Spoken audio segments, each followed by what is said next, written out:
Welcome in to Rock Hard Ball, part of the Dogs Media Network at College Football Dogs. Let's get rock hard.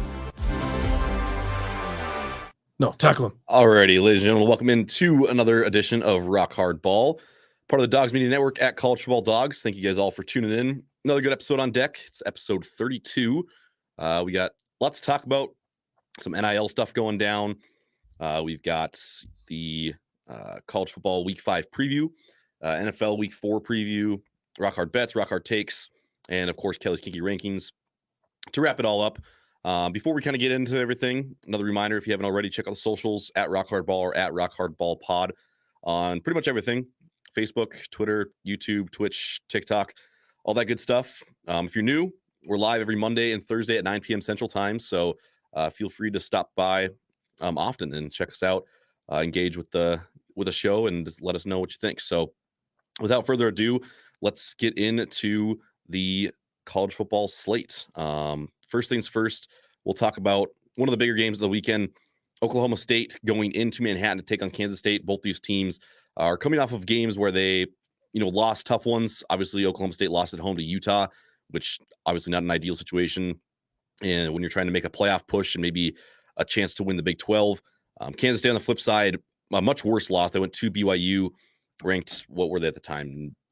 12 or 13. 12 or 13 in the country, I think. 13. Went in there, got stomped on the late night game. Final score was like 31-9 or something, I think, like that. So both these teams looking to bounce back in a big way. Top 25 matchup. This is basically an elimination game, I think, for both these teams. Yeah, 100%. I think spreads let me look it up. Yeah, 5 for Kansas State. Is that too high? I think it might be a little too high. Yeah, I think so. I think it's gonna be a much more competitive game than 5. Yeah. I don't know. It's not a game I probably bet, but I think Oklahoma State though, it's like you need a bounce back game from Ollie Gordon. Mm-hmm. He hasn't played really well the last 2 weeks. No, so again, it's an elimination game. Like he has to show up this week. Yep, Kansas State, same thing. Like we just said, last week to BYU was bad. Avery Johnson had probably the worst game he's had as a starter. I think it's the first game he lost as a starter. So yeah, big things on the line here for both these teams. Obviously, Utah, like we talked about on Monday with the recap of the Oklahoma State-Utah game, they are firmly in control of the Big 12. They looked like they probably will go undefeated, make the conference championship game. These two are thought of, though, as the next 2 best teams in the Big 12. Maybe BYU is a case now, too, as well.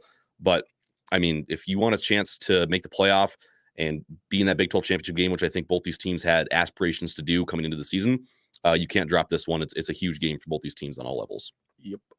Next one on the slate, we're going to go with Notre Dame and Louisville. Again, big one for both these teams. This is a big week in general, really, for teams in terms of playoff implications and things that are going to really matter down the line. So, of course, in this one, we have Notre Dame, who's already lost early on to NIU. Of course, that was the big story of the year so far. But since then, they bounced back with that, just dominating effort against Purdue. Who did they play last week? I don't know. Miami of Ohio. Okay, yeah, and they won 28-3.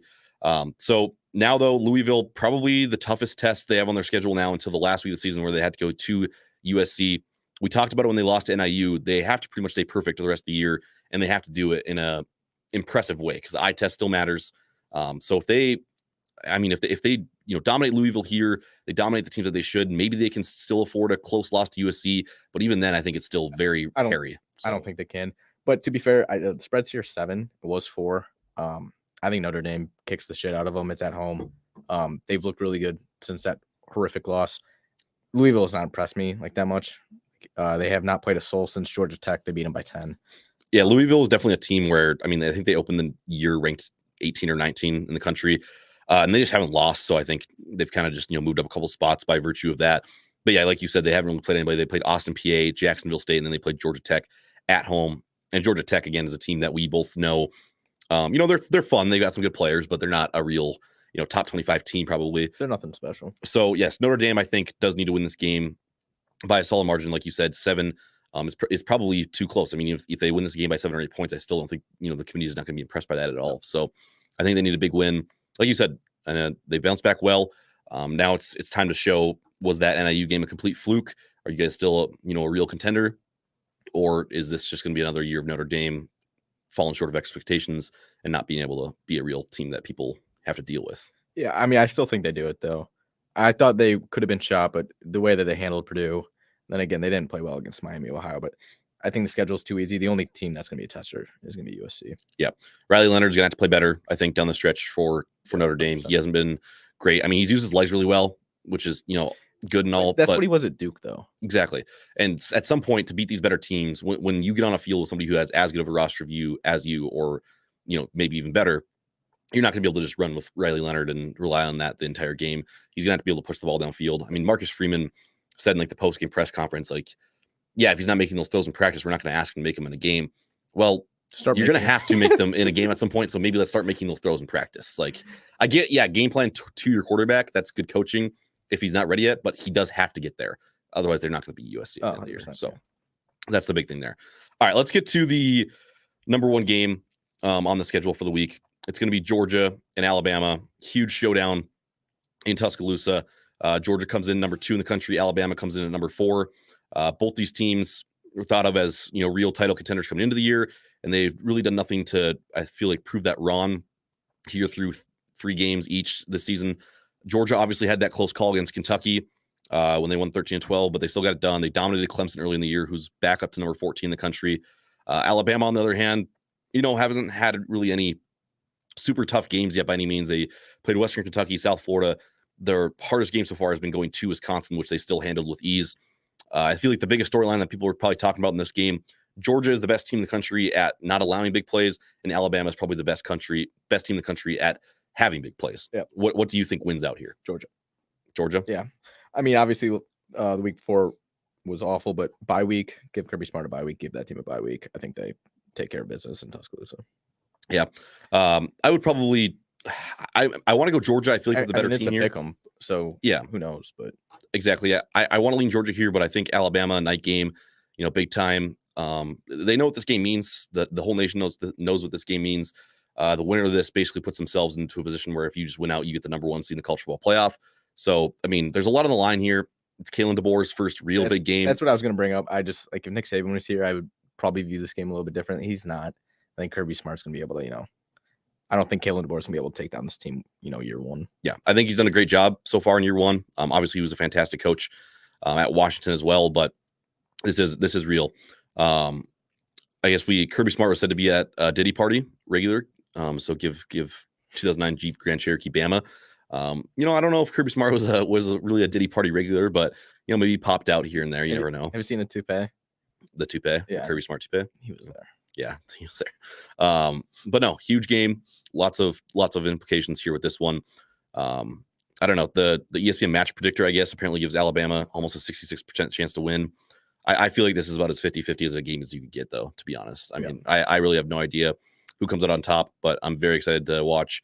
Spread opened at 2.5 for Georgia. It's moved to 1. So I guess money must have been coming in on Alabama. So people are confident that they can maybe get this done, but we'll see. I really don't know who. I almost don't even want to make a pick here because it's too hard. No, it's tough. Kobe said, how will this game affect Hurricanes? If Alabama comes out and is dominating this one, maybe the tides will kind of shift, might create for some bad weather. So I don't know. Maybe the better question is how do we view Bulldogs if Georgia were to win or lose here? What's the thought process there?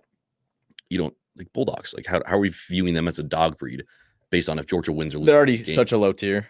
Okay, so I already got a low too. Does this game move you though if they come into all Alabama Bulldogs do are just they're aggressive and mean. And then the French Bulldogs, it's a fake breed. Bulldogs are definitely more reserved than pit bulls though. They're the same category. I think they're a little different. I like Bulldogs a lot. I had one growing up in my childhood. My dog currently is a Bulldog. Look, I'm not going to tell you straight to your face I hate your dog. Never mind. I know. It's an American Bulldog. Like yeah. 80% of Bulldog. I can get behind American Bulldogs. The right one, the one I have right now is an American Bulldog. The other one was like a little bully. So yeah. Pit bulls, Bulldogs, they scare me. I don't like them. Baby pit bulls are so cute though. They're just low, big. They're fucking terrifying though. Yeah. No, I don't mess with pit bulls. One grab of that ankle. It'll bite your hand. Yeah. You're done. Yeah, it'll bite your hand. Kobe said, I said the game is probably 50-50. Kobe said the coin toss is probably more 50-50. Fair, might be. But I mean, betting money here still says it's pretty close 50-50. I mean, Georgia's money line's minus 120. Alabama's just even. So you never know. Maybe it is more even than a coin toss. Yeah, Kobe says Bulldogs suck. Classic Cletus for having a Bulldog. Thanks. Probably goes hand in hand. 2009 Jeep Grand Cherokee says Bulldogs can't breathe because they have asthma.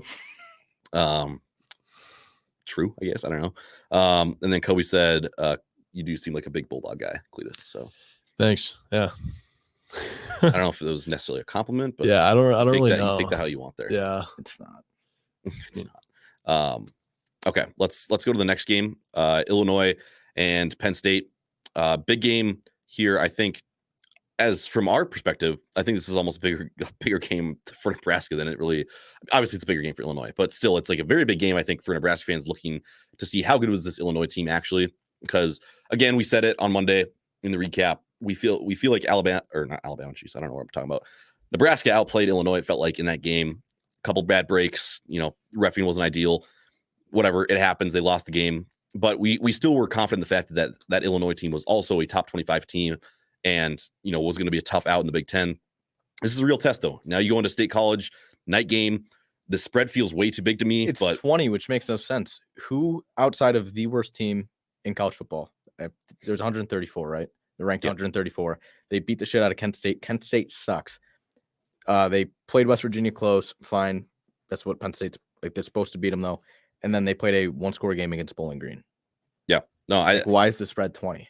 I don't know why it's so high. I guess first night game of the year. Not a whiteout though. Yeah, I know. Feels like you should have went whiteout here. I think it's Washington. It's Washington towards the end of the year. Yeah, which I guess maybe coming into the year, I guess most people probably did think that Washington would have been better than Illinois coming into the year, or at least pretty close. But yes, Penn State, tough place to play at night. But the thing I was originally trying to get to though is can Illinois truly though compete with Penn State at a toe-to-toe level? I don't think they necessarily need to bring this game down to the final possession. But if they're at least not out of it until whatever halfway through the fourth quarter, if that's when it feels like out of reach, whatever. But if they come out and they get blown away early and never really have a chance in the game, it doesn't bode well obviously for Illinois. And then I think that doesn't look great for Nebraska either. No, it doesn't. But I really don't think that's going to happen. I don't either. What has Drew Aller really done this year to impress us again? I don't see it. Altmaier balled out last week. I really like the team, despite I despise the head coach, fat ass. But besides that, yeah, no, I mean Illinois is well coached. I think even though you hate him, but let's just say I'd rather have a coach that's fat than yeah, no, Penn State. Okay, that's all right. But Drew, I will say though, Drew Aller in the Penn State offense has been better this year. No, they've been better, and they should though. Drew Aller was not good last year. If he doesn't take a step, that's a problem. Yeah, no, I forgot. Do you remember what their offense coordinator's name is? The guy that came over from Kansas. He has done a really good job with the offense. I'm trying to remember his name. Andy Kotelnicki or whatever. Aubrey is just automatic. Just 60 yarder. Oh, hell yeah. I got him in fantasy. Fuck. Yeah, right down the middle. But okay, big game. Either one. Penn State can't drop it to stay, in a good playoff spot. In Illinois. Keep it competitive at least. Illinois maybe get a big win. Never know. Kelly's going off the rails. You're saying Illinois is going to win. ILO. I don't know if I'll quite go that far, but I think they do. No, I think this comes down to the wire though. I think this is the fourth quarter. Everybody tunes in type of game. It'll be fun. Actually, probably not because Alabama, Georgia, but yeah, this will be a fun game though. I'm excited to watch it. Be the second TV option on people's setup. It'll be like the quad box that's highlighted on the second TV, while Georgia Alabama's on the first TV, big box. For sure. Okay, let's just go to other notable matchups from around the country. If I can get to them here, the ones that I had marked. Okay. Nebraska at Purdue. I guess we'll talk about that. Obviously, go to school here, so we'll talk about it. Nebraska's got to bounce back here in a big way. I feel like the loss to Illinois doesn't end the season by any means. I mean, they're over/under for the year set at 7.5. It's year 2 under Rule. We talked about all that, but Rallo has continued to look good so far this season. I'd like to see a big game out of him here. I'd like to see the offense put up a lot of points. On the flip side, though, the defense, who was supposed to be the one that was supposed to be reliable this year and the one steady factor for Nebraska, didn't look good last week against Illinois. So I think that's the even bigger factor here going into West Lafayette. I want to see the defense hold Purdue to damn near nothing, because this isn't a very good team at all. Not a good offense. There's no reason that this team should put up more than, anything probably more than 10. Even that feels like 10's deep. Still, it's like under 14 to win. This is not a good football team in Purdue. Yeah. So I don't want to see them score much. I want to see Nebraska play well. I hope they cover the spread. I think they absolutely should. I feel like 10's not enough. But it's a big bounce back week. You lost a tough one at home. where people, thought you should have won. You were looking like a top 25 team. So it's an important game, I think. I mean, they still are, in my opinion. Yeah, I think they are too. No, spread's way too low. I think this is like a 31-13 game. I don't care if it's at Purdue. They're not good. It's as simple as that. Kobe said, and it's Purdue, so nerds, right? Yeah, I suppose they're nerds. Purdue's a big engineering college. I don't know exactly how academically prestigious they are, but it's a really good engineering school. It's very good. Okay, Yeah, I wasn't really, sure how really good it good was. engineering school. I knew it was a very good engineering school, but I wasn't sure like overall how prestigious they were. But yes, Kobe, you're right, nerds. So let's hope Nebraska can get in there, get the job done. Obviously, the goal now is still to go into Ohio State with one loss. I'm looking at the rest of the schedule, but we'll see how that all shakes out on the Nebraska side of things. Let's go to Weezy's team next. Minnesota at Michigan. Game that Michigan is coming off of a big win against USC. Another one that feels like the spread's too tight, in my opinion. I feel like this is more of like a dock towards Michigan just not being able to put enough points up to That's win my by problem, a lot. though. Iowa put up 31 last week. Yeah. With 60 yards throwing, I think. Mhm. Might have been a little bit more. I guess I don't know that exact stat. No, this Minnesota team's not good. They should run through them. The biggest thing with Michigan is you got to at least, like, this is a game you should win. You're going to win. I don't want to jinx this, but like, try throwing the ball a little bit. Yeah. Like USC is like a must-win game. Like you have to win that game to keep going. So I understand it's like, all right, we can't throw. We're just going to run it. I don't care if he is under 50% completion. Throw the ball 15 times. Just let him get loose. Yeah. Orgy needs to show something. Also, I think Colson Loveland might be back this week, which is huge. He's pretty much their only target. Yeah. Who's the backup tight end though? He looked okay last week. Klein. Yeah. He had a good game. He got hurt too, I think. No. Maybe I don't know. I don't remember honestly. But yes, Michigan should win this game. Should win it big. It's just, but it's still like you don't ever want to assume it, but it's a little bit trappish. You're coming off a big one against USC, a game that you knew you had to win, and you got it done. And then next week you go to Washington, so it's not so much they'd probably be looking ahead, but definitely a little bit of a come down from a big game last week. So got to just go in there and get the job done. Right. And then I've been thinking you can shut this down immediately. I think it's only possible because of the way they play. If Clell Mullings gets the touches he deserves, I think he's a sneaky Heisman candidate. Not like you're not going to win. He's a sneaky Heisman invite. Yeah. Like finish fourth. He already is, he's going to be at 500 after this game. Maybe punching. He could finish with 2,020 touchdowns. Yeah. Jeep Grand Cherokee just said Mullings is a bowling ball, 5 per carry. That's true. Yeah, he has looked really, really good. And again, a lot of this will come back to how good can Michigan end up being this year. And if they are good. If they went out and go to 11-1 and he rushes like 2,200 yards, is he an invite? He's probably more than an invite. He'll be pretty damn close to winning, I think. If he's like the sole reason that Michigan wins like 11 games, I mean, yeah. Yeah, true. Especially if you beat Ohio State. And can you give it to just like an O-line? Just 5 guys?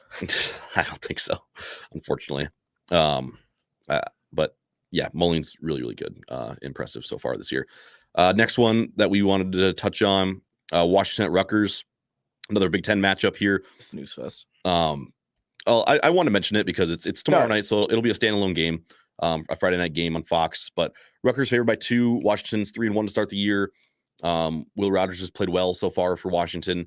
Rutgers obviously had a good win last week against Virginia Tech. 3-0. I think again a team that a lot of people view as kind of that right next step. I think just immediately below like you're like Nebraska, Illinois, and I think it's probably Rutgers next in the Big Ten. I would maybe argue they're like the bottom of that tier. Yeah, no, I think they are in there with them. Yeah, okay. I kind of meant just like in the rankings. Okay, I think they're right below those two. So I do think this is probably a top 30, maybe 35 team in the college football. So I'm interested to see how they perform here against Washington. Because again, Virginia Tech, that was a good win, but at the same time, I don't think they're quite who we thought they'd be coming into the season. So their other 2 games have been Howard and Akron. Akron's like arguably the worst team in FBS football right there with Kent State. Howard, I believe, is an FCS program. So it's a home game, but a little bit of a test, and then they go on the road to Nebraska next week. So maybe again, Nebraska's not ranked anymore, but I think Rutgers probably still views that as a really big game. And so don't look ahead too much. Washington's still a better football team than I think a lot of people thought they were going to be. They are, but I do think Rutgers takes care of business. I think they will win as well. Yes. Next one I had marked down, just to kind of touch on Maryland and Indiana, more just because I mean, Maryland's 3-1 and is a confusing team a little bit because, I mean, they've taken care of business against some bad teams, UConn, Virginia, Villanova. I mean, none of those teams are very good. Then they lose to Michigan State at home, who we don't think is very good. Better than I thought. Better than we But thought, maybe, still but not a still good not a good football. team. Yeah. And then Indiana is weird as hell too, because I mean they're 4-0. I mean, props. You started 4-0, but I mean they're another team where it's just like I really don't know how good they are. They've played FIU, Western Illinois, UCLA, and Charlotte. Like you've literally played nobody. I mean, UCLA is horrible, and that's your best win so far. So I don't know what to think of Indiana either. So I'm just really curious to see how these two teams both. Yeah, I mean, spread 7, which would say Indiana is more legit than we think. Yeah, I still which feels so weird. Yeah, it's like last week, like even before they got 4-0, and they were like 3-0, they're like a 25% chance like make the college football playoff. I don't think they're anywhere near a playoff team. No. Like, when was the last time Indiana was good outside of COVID? I don't know. No idea. I don't think ever. Yeah. And then they had Michael Penix during COVID and balled out. They were a great team. Yeah, they're a weird one to me. I don't weird. I don't know where them they're be going. good. Yeah. Like it. BYU and Baylor. Interesting game there. Baylor obviously coming off a heartbreaking loss to Colorado. Still like baffled that they lost that game. Blew it big time. BYU riding high, coming off that big win against Kansas State. But now it's at Baylor. Baylor's favored by 3 in this game. Yeah. And BYU is the number 22 team in the country. Yeah. Which tells me we should probably all hop on Pump Baylor, the brakes right? on BYU a little bit, right? And put a lot of money on Baylor. Probably, yeah. Like an uncomfortable amount of money. Comfortable amount of money, yeah, for sure. Right, 'cause you'd have to imagine the public's money is also on BYU. You would think, yeah. Yeah. I don't know. It's a weird one. When I saw that spread, I was like, what the hell?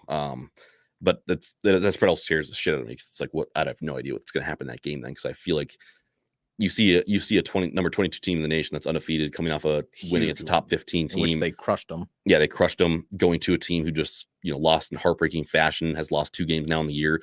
It's like, oh, BYU is probably favored by 7 in this game. Nope, 10 points reverse from what that is. So again, a game that's definitely worth tuning into. Another Big 12 game that is going to be notable: Arizona at Utah. Utah, they're coming off their win against Oklahoma State, a big one that puts them in control of the Big 12. Arizona, though, a team that you can't sleep on at all. I mean, that offense is very dynamic. Obviously, they had a very tough loss at Kansas State in their last game. But I feel like if you're Utah, like you definitely can't sleep on this matchup at all, because Arizona can score fast and in a hurry. Yeah, quick. I don't know. I still think Utah, though, is probably just going to coast to an undefeated season. I feel like they should, but I mean, this is Rising immediately back, a test. Do we know that? Because again, I think if Wilson goes, this game's going to be closer. I don't know if he's back yet or not. It's just every year it feels like with him. It's like, is Cam Rising playing? When's he playing? Like I just don't know. So it's really hard to say. I mean, Utah's toughest remaining games after this are at home against BYU. Maybe if they're actually good, still not really sure. And then at home against Iowa State in the second to last week of the season. So I mean, neither of those teams I feel like are like huge, big time tests, but their toughest tests outside of Arizona left. So again, they should coast to an undefeated season, but a game that they probably shouldn't overlook here. Yep. And then an SEC matchup I wanted to hit on: Arkansas, Texas A&M. Those two teams, who A&M's ranked now 24, 3-1. Obviously, they had that loss at home to Notre Dame to open the season, which doesn't look as good now as we thought at the time. But since then, gone back on track. They've won 3 in a row against 3 opponents that aren't anything special. But an interesting one here against Arkansas, who's a talented team who can win games for sure. They beat Auburn last week on the road. Their only loss comes at Oklahoma State. And that was a 1-score game. So I think Arkansas is a real team, and I think Texas A&M could be a little bit of danger here against Arkansas. I mean, yeah, the only thing I'm noticing is Bowling Green just plays everybody in a 1-score game. Yeah, I just also saw that too. Yeah, I was looking at that. No, I don't know. I really don't like Texas A&M as a team. I don't think they're a very good ball club. Spread, though, tells me otherwise. 5.5. I think I like Arkansas in this game. Like Arkansas? Why? I don't know. Vibes pick. Okay, other group of 5 games I want to hit on a little bit, just to mention, because obviously that's the one thing about the group of 5. We got to at least kind of keep an eye on the race for that playoff spot. See who gets to just get throttled. Yeah. So first of all, I want to give shout out to the service schools. Army's 3-0. They're winning right now against Temple in a Thursday night game. So they're looking to go to 4-0. Navy's also 3-0. I believe Air Force might be undefeated as well, if I'm remembering correctly. Let me see here. Oh, no, never mind. They're 1-2. I thought they were having a good season too. Wrong. But Army and Navy at least looking good. Never know. Maybe those two can maybe somewhat compete for that playoff spot. But I mean, I would assume probably not eventually. But the other teams that are real contenders, A couple Mountain West ones to hit on. Big game for UNLV and Fresno State. And another reason I want to hit on this game, let's talk about UNLV really quick with the NIL. So I saw, but I didn't see it. Okay, so Matthew Sluka is his name. He was a starting quarterback for UNLV, transferred in from Holy Cross last year, went to Holy Cross 4 years, graduated. He's probably like the top. He was the top portal guy probably for like a group of 5 school, like a guy that would actually go to a group of 5 school in terms of guys coming over from the FCS or whatever. So he gets there, plays really well early on. Apparently he was promised $100,000 from UNLV through their collective to come there. And then at this point in the season, they're saying he's only received $3,000. So he's going to redshirt the rest of the season, not play, and will transfer out of UNLV to play again next year. But then now we have another side of the story coming out saying that he was never technically promised that. He's getting paid whatever they offered him, but he and his family went and hired an agent and came back to the school basically and said, we believe his value has risen based on how good we've gotten up to this season, how well he's played. Yeah. And so if that's so true, I don't know ridiculous. what's true. I don't know what's true. Yeah. But it's a wild situation. Yeah. It depends on which one's true. Like if they really did offer him $100,000 and they don't pay him, that's bullshit. Nobody would go to work if, you got told you're going to make $80K a year and you're making minimum wage. Not going to happen. But then if you're a college kid, which I'm going to shit on them because I can, playing for UNLV, like nobody gives a shit, and you go to an agent because you think you're worth more than you are, that's just the biggest pussy move I've ever seen. Yeah. So and it's going to ruin college football if this is what it's going to come down to. Exactly. And it is turning into disaster because then UNLV also had their running back. I believe he's a freshman. He also now has decided to sit out the rest of the season. He said his was due to lack of opportunities that he was promised, which I assume is basically playing time. But he has the second most carries and rush yards out of running backs on the team. So again, I don't know what the hell's going on there. But UNLV's got a weird situation on their hands. And it's really unfortunate because they're 3-0. They've beaten 2 FBS opponents. So you could argue that as of now, they have one of the more impressive resumes of the group of 5 teams. They got another opportunity for a Power 4 win against Syracuse, a former Power 4 school at Oregon State. You also have Boise State at home. I mean, if they had gone this season and maybe got undefeated, maybe one loss, they probably would have been in prime position for a playoff spot. And I don't know how good the backup is. We'll see. I know I saw one of their linebackers quote tweeted it because their like Barstool page posted something about the new starting quarterback. The UNLV Barstool did, and then their linebacker quote tweeted it, who's like one of their best players, and said about damn time or something. So UNLV players appear to probably not be happy with them. Obviously, like a locker room cancer thing. Yeah. So I don't know. So when are rules going to happen though? There has to be rules. That's the problem. Is that there's no enforcing agency. Obviously, for rules that don't. I guarantee you've seen the clip too. Like Dave Portnoy said he's going to pay Michigan quarterback $3 million every single year for the best quarterback. That's legal. Like he's legally allowed. I know. It's crazy. So I don't know what the hell's going on with that. So fun. There has to be a cap. It's all over the place. You gotta put some type of rule in place. There needs to be. There has to be like a money limit, and then this might be like maybe too much, but I don't think it is. There has to be like a set amount of transfers you're allowed to have. Yeah, like maybe first 3 years you're allowed to transfer once with no penalty. Yeah, or else because there's gonna be kids who are just jumping team to team. You can't do it every year. You cannot do it every year. No. Yeah. Well, especially like in this situation too, where it's like I'm just gonna use a red shirt because I can just do that, and then I'll just sit out the entire year. I'm gonna go train, and then I'll come back and like just sign with a different team. It's ridiculous. Like at least just play out. Like I don't know, because it is tough too, where like you promised the money, you didn't get it, but at the same time, it's like you committed to the school, you're there, play. Like yes, but if like you got promised $100,000 to go to UNLV and they don't pay you, you'd be pissed too. Yeah, it's a really weird line to walk. I have no idea how it's all going to shake out because again, like I was saying earlier, there's no rules in place, and then once you get the rules too, like you have to put some type of governing body over it too. I don't want the NCAA because the NCAA is horrible. Do they really even exist? Not in football. I mean, they still do for other sports, but not in football. But I mean, like college football playoff committee, power conferences come together. You guys sit down, put together some type of board that like puts together an NIL set of rules. You need a commissioner. Enforces. You need like a full-on commissioner. Yeah, you need a league commissioner for college football. That's probably what it all comes back to. That's good. That's a very good point.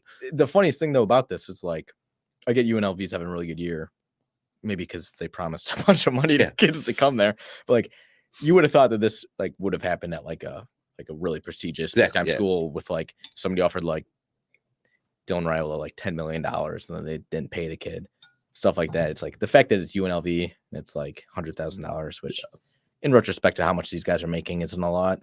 It's probably a lot for guys who are there. Yeah, like in a group of 5 school, $100,000 a lot. probably That's a shit you ton would of have to money, imagine though. it's the most. 100 Probably one of grand, the top 100 grand to play college 5. football. I mean, Yeah. Grand scheme of things. Like not a lot. Arch Manning's making like $3 million. Yeah. Well, that's Shadeur's another making weird thing shit too. ton Is like too. On3 has like the NIL valuation. Yeah, he's higher than Quinn Ewers. But that's also not like actually how much guys are making. That's just how much On3 values their brands as. Yeah. So it's like guys aren't truly making that. Which It's is more- also just a weird. It's more like projections. Yeah, what they it's should like that's how much he could get if he wanted to yeah, fully enact it. I'm pretty sure though he's actually not taking any NIL right now. I'm pretty sure that was like a story that well, why would he refused to take it until he became the starter. That's stupid. Wow. I mean, his family is. He's, loaded, so it's he like- is yeah, loaded. I don't think he compared needs to it. the You don't think manager. Shedeur Sanders Although is he also making an did that absurd amount of money? He also did that NCAA like the College Football 25 like promo thing too. So it's like he had to have gotten paid for that. So I don't know. Yeah. NIL's wild, dude. It's the Wild West out here. Yeah. I don't know what the hell's Because the whole UNLV thing, it wasn't even like a contract. It was a verbal agreement. Well, yeah, Yeah, it especially was with just that much insane. money. That's another thing too. Yeah. Which, like, how the fuck can you do that? Why the hell did you not get it in writing? It's a verbal agreement with one of the assistant coaches. How the fuck can you just be like, oh, you want me to play for 100 grand? Sure. Exactly. No contract for it though. Yeah, that amount of money you have to have something. Yeah, get it in writing. Like, yeah, it's like ridiculous. it's week 3 and he only has like fucking 3,000 of the 10, like 100. I mean, it's insane. Doesn't make sense. Yeah. No sense. Jeep Grand Cherokee got in here. Said UNLV definitely lied. Which I think is true. Yeah. I think it might be true. And you do make a point. Good point. Yeah, it is tough to say that they should go out there and play for a school that gave them those promises and didn't give it to them. I don't know. It's tough. It's a weird environment. No, if it was truly true, where I don't know. I mean, with eligibility, these kind of years where like guys are playing 6-7 years, I don't know if he's gonna have you because you said he graduated. So I'd imagine he played 4 years at Holy Cross. If this is like his last year, and you get paid, no offense to him, he needs to make money. probably not going anywhere else professionally in the sport of football. He needs And money. a team offers you $100,000 to go play there your last year because you're like, okay, well, I want to make like the most amount of money I can if this is my last year in the sport. Yeah. And then they just don't pay you. I'm not playing for them. Yeah. And like logically, like it's time to get a real world job. And that kid's trying to make as much money as he can with football. I mean, Yeah, exactly. especially as a post grad. Yeah. Yeah. Graduating high school with $100,000 in the bank, or not high school, college with 100. Like, Yeah. it's It's huge. better than fucking $3,000. You can't get shit with that. Yes. Yeah. No, I think you guys are probably Fuck right. UNLV. It's good points. Grand Cherokee said he agrees with Weezy 100%. Have to save the years when you can make money. It's true. Especially in a situation, because obviously there's guys who are playing for Georgia right now where if they don't make it to the league, they might have enough money to jumpstart them 5-10 years in their futures. Yeah. Guy like that, like $100,000 goes a long. He needs it, man. Yeah. He needs it. So if that is what actually happened and not the other side of the story, then I am fully backing his support. Fair enough. The guys I probably feel the worst for though is just the guys on UNLV's team because like listen, losing on that money blows absolutely. And if UNLV lied to him, then yes, sure, sit out. I get it. But I mean, these are guys, everybody else on the team who were never promised that money. They're just there because they wanted to go play football there. They had a team that had a chance to compete for a playoff spot. That does suck for them too. But you're 3-0 because the school promised to pay these kids to come in and potentially get into that playoff spot. No, I'm not disagreeing with you on that front. I'm just saying the guys who didn't get a boatload of money to come there. They committed there out of high school. They were there for years. They put in the work. Now you have a team that was able to compete for a playoff spot, and now you're just not even going to get the chance to. Who knows? Maybe this backup quarterback's going to come in and ball out. He is good. I think it He is sucks, good. but I don't think you could be mad at the quarterback. That's your teammate. I'm not mad. I'm just saying it sucks for them Yes. Yeah, it Just sucks for them. by Like default. their season could be over after by really a strong waterfall start effect. Yes, it because of sucks for some them. stupid contract Yeah. situation. Yes, no, it's crazy. It's a weird situation. All right, let's see. What else did we have? There was another group of 5 game I thought that was notable. Oh yeah, big one here. Boise State's hosting Washington State. Again, Washington State got off to season 4-0 start. Obviously, was a good team last year. Lost Cam Ward though, so that's obviously a huge loss. They're not technically in a Power 4 conference anymore, or Power 5 as it was at the time. But Boise State 2-1. They have the best loss in the country. Oregon, Arguably to any loss in the country, it's arguably the best. I mean, they lost to Oregon by Kentucky, probably at Kentucky. I'm saying. I mean, at Oregon. I'm saying Kentucky. No, probably yeah, has the best loss. Kentucky loss is very good too. But I mean, again, that doesn't top matter 2 though, because they got walloped the week before by South Yeah. Carolina. But yes, top 2 or 3 loss probably in the nation, and obviously the number 1 loss in Group of 5. So if Boise State can, win out, I think they are. I think in first for the playoff spot right now. If they win out, I would assume they get it. Yep. So that's that important could be now. dangerous though, because if they played Oregon by 3, that 5 seed. Yeah, you never know. Maybe they are for real. I mean, Ashton Jeanty, or how we say his name, Genty, he's a freak, super good. And yeah, I'm very interested to see what they do. If they can beat Washington State here at home, I mean, the rest of their schedule, I don't see a whole lot of opportunities for them to lose. So they play Oregon State at home at the very end of the year. Other than that, I mean, they go to UNLV. Who knows what they'll be now with the new quarterback? So Boise State, I think, in a good position, but this will be an important game too, because you don't want to lose at home to a Washington State team who is 4-0, but definitely not anywhere. What's the spread in that one? Team, Boise State is favored by 6.5. Okay. So yeah, that makes sense. Yeah, Vegas thinks they win. So, okay, I think that was probably the end of the college football slate. I don't know. Do you have any other notable games that kind of jump out to you that maybe are worth discussing? Or no? All right. That being said, then let's go to break. When we come back, we will get into the NFL Week 4 preview. And all that good stuff, and then we'll actually, it's not even really hit on, but Ohio State finally, I guess, plays a team. They play Michigan State. Yeah, I don't know. Spread's only 20, which is why Michigan State's better than we thought. Yes, but I still I still a bottom half. The team spread's like 10. low 20s, which is why I think that's closer than I would have figured. But yeah. I think just at least hit on that. It's a Big Ten matchup, I guess. Yeah, fair enough.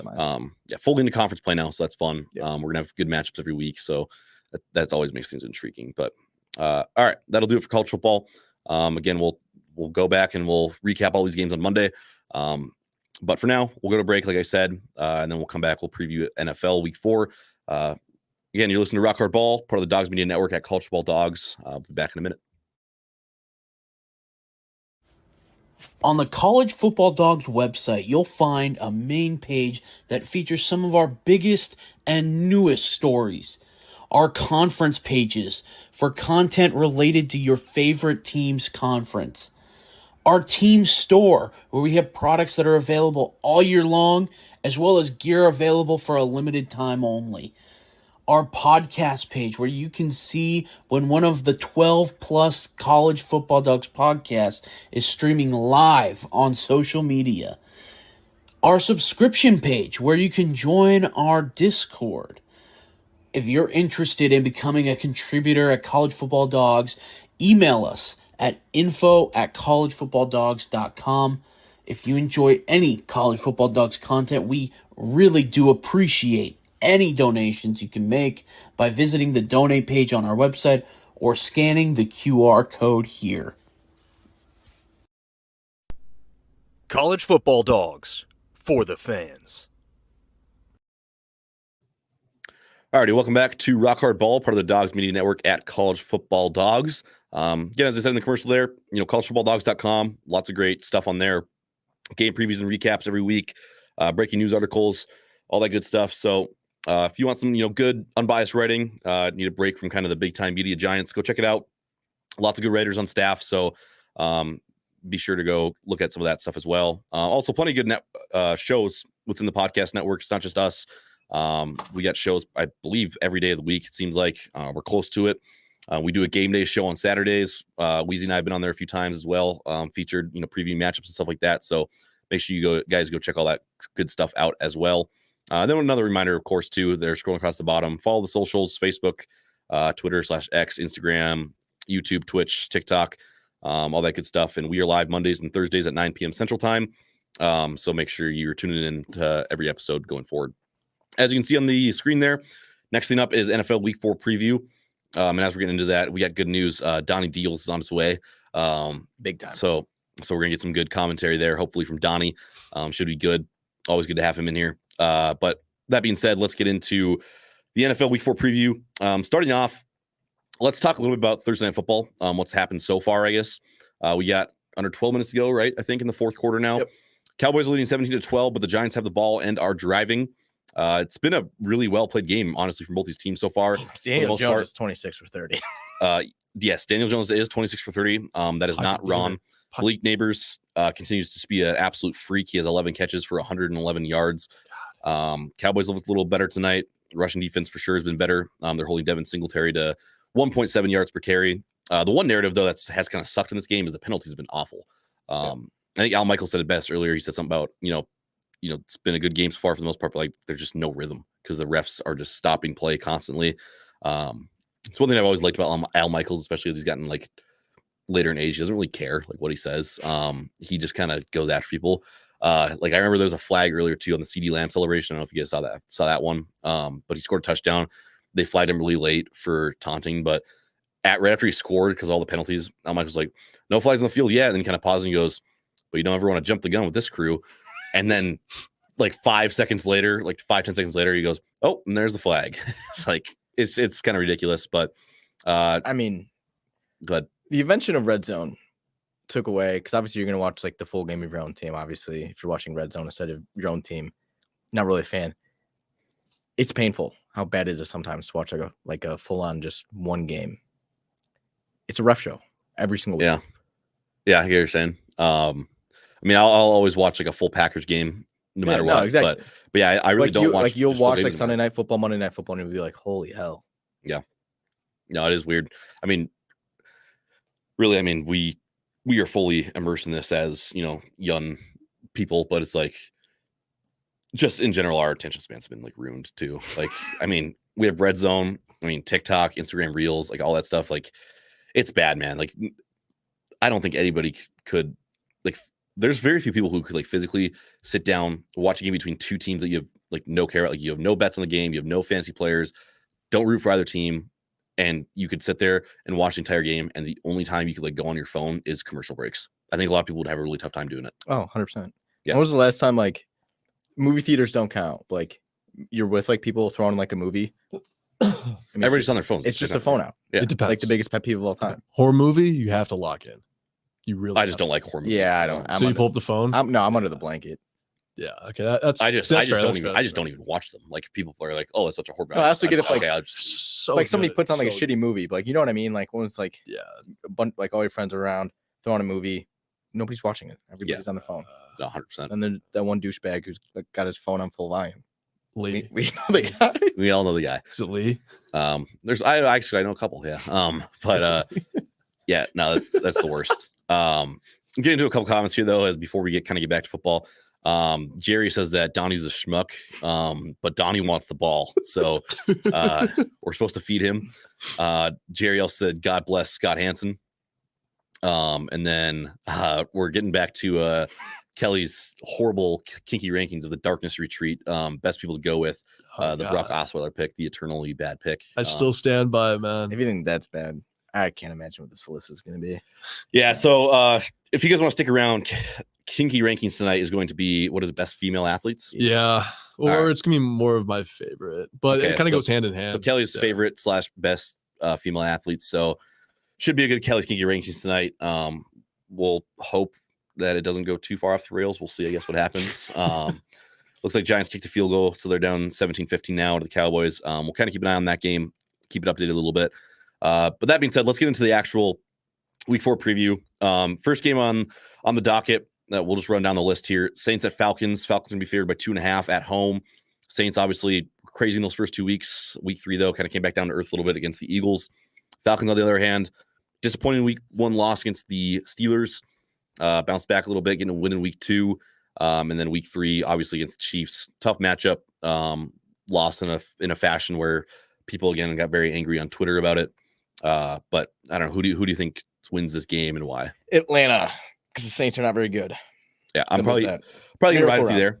Probably gonna ride with you there for sure. Also, it's just a matter of time before Kamara goes down, as much as it hurts to say. Yeah, no, I hope he stays healthy because he is carrying me in the one fantasy league. But I mean, Saints have been fun so far. I mean, Carr has still played pretty well this year. Be interesting to see how long it can really go on.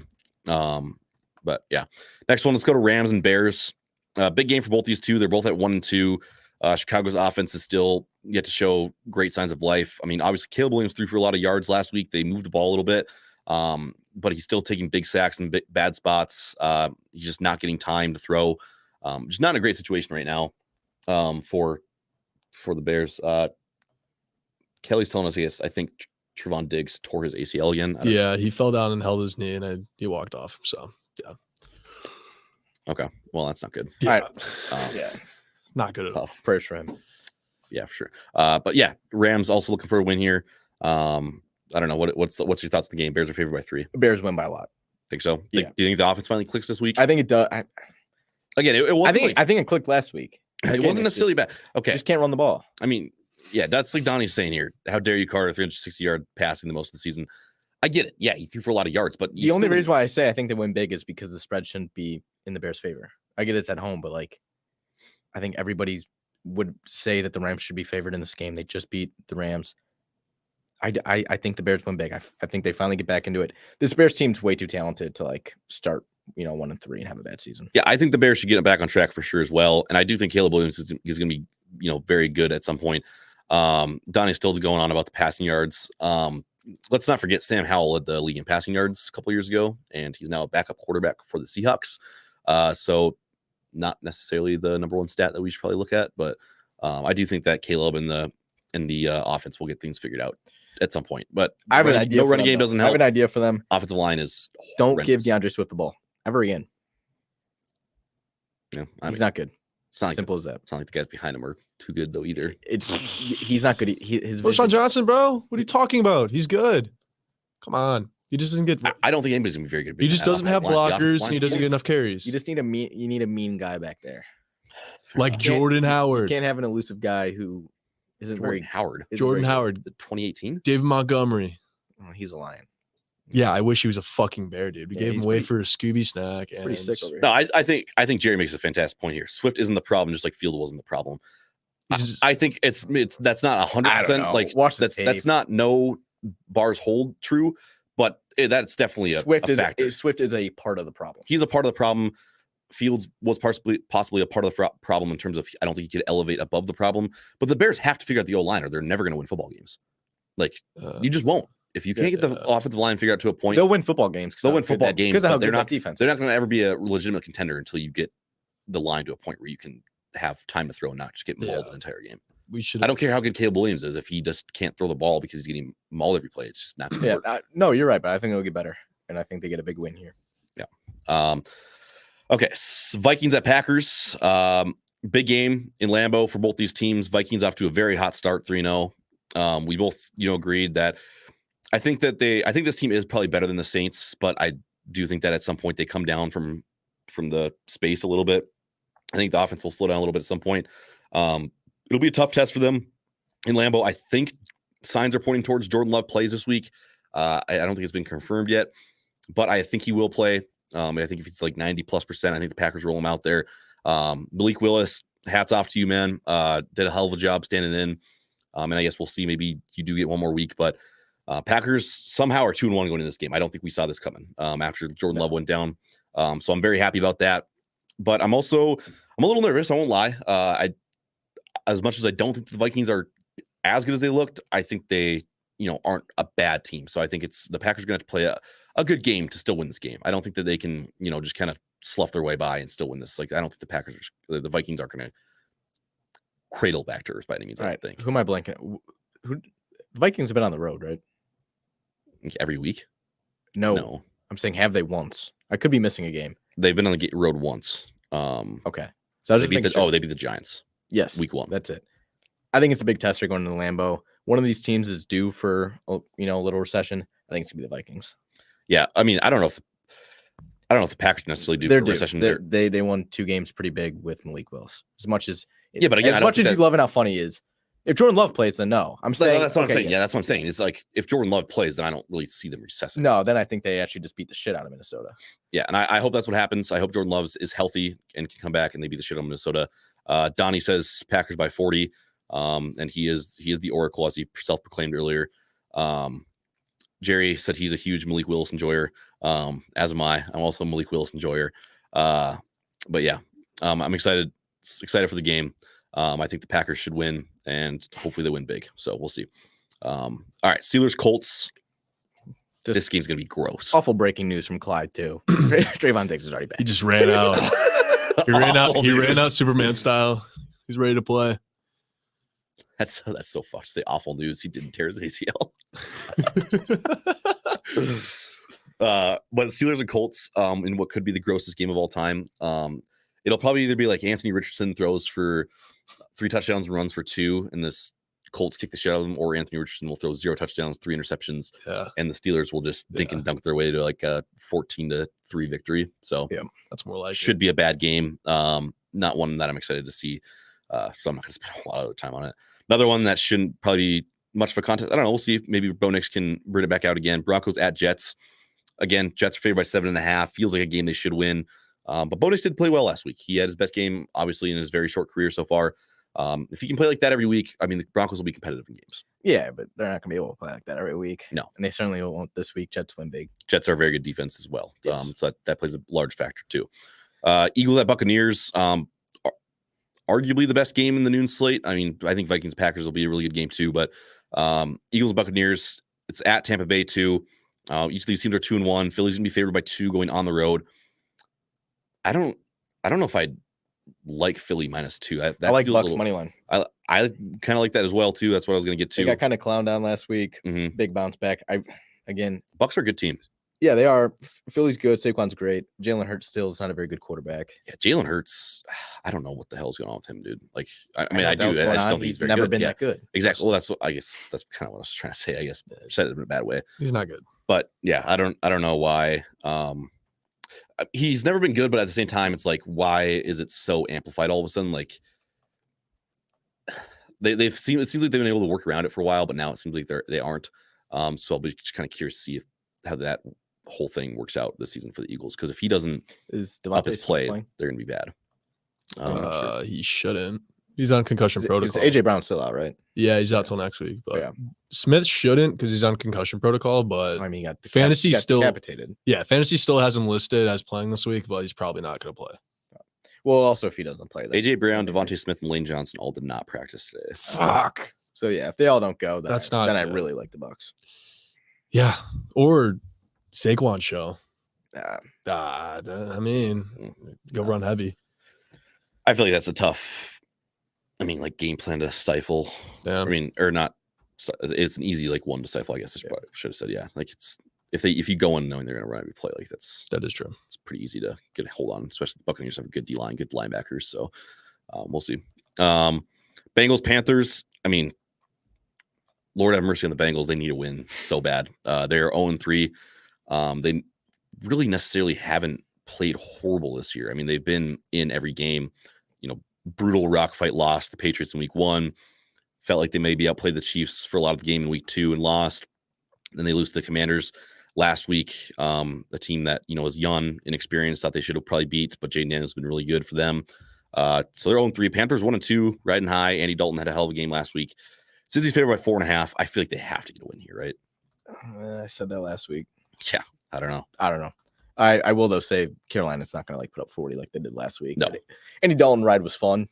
It was a fun little week, but it always happens with like veteran quarterbacks who like were good at one point and they come in for like a week.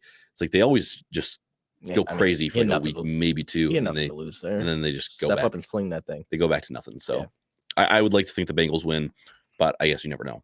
Jags and Texans. Jags, same thing. Absolutely got to get a win soon. They're 0-3. Heat's starting to come on to Doug Peterson, Trevor Lawrence. They got to get things figured out. Texans 2-1.